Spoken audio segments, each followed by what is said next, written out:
going to be that. What's the state of our alliances at the moment? Do you think they're strong? People have confidence, lack of confidence. What is the state of play at the moment? You know, we're having a conversation back in the speaker's room, and I think that there's no question there's unpredictability. People don't know what's going to happen. I mean, the president's own advisors, as Mark knows, will spend months trying to shape a policy.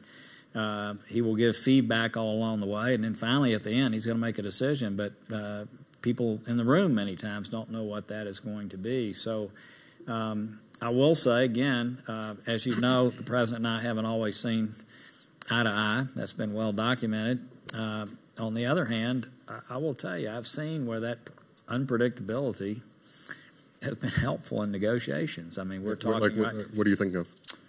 Well, I'm thinking right now of the Iran situation. I've been tasked with others to try to figure out a way forward domestically, and I know the administration is working with our European allies. But I think the fact that they know that this president may well wake up one day and just threat it, which is not something, I didn't think it was a very good agreement on the front end, but once you're in it and you've already given up your leverage, it seems to me it's the kind of thing that we should stick with and try to improve. But when they know that he could wake up one day, literally, just wake up and decide he's out of it. As I've tried to tell him, you can only do that one time. Mm-hmm. So, let's do it. If we're going to do it, let's do it at a time when it's beneficial to us. I don't believe that's now. Do you think it's already changing the behavior of Iran? I'm not talking about Iran. I'm talking about the fact that our European allies are far more interested in talking with us about what we might do as a result of the fact that we have a person who they know is somewhat unpredictable in this way. So it doesn't always pay off. There are other instances where, it can work to our disadvantage. But look, I look at the policies, and I know you want to get to the other panelists. I look at the policies that are actually being put in place, and the rhetoric's different. The tariffs didn't turn out to be quite what everybody thought they were going to be this week.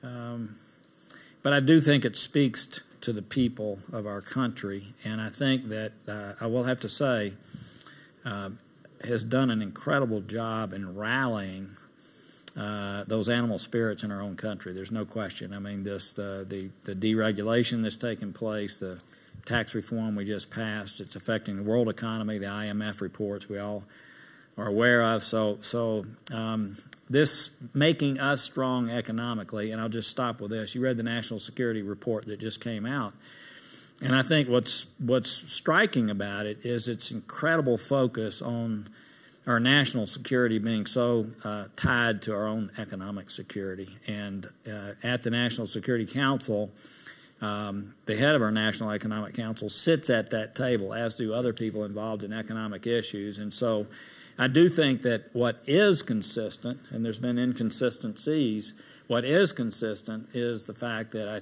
think I know he views tremendous economic strength on our part as being key to us being secure in other ways. Sure.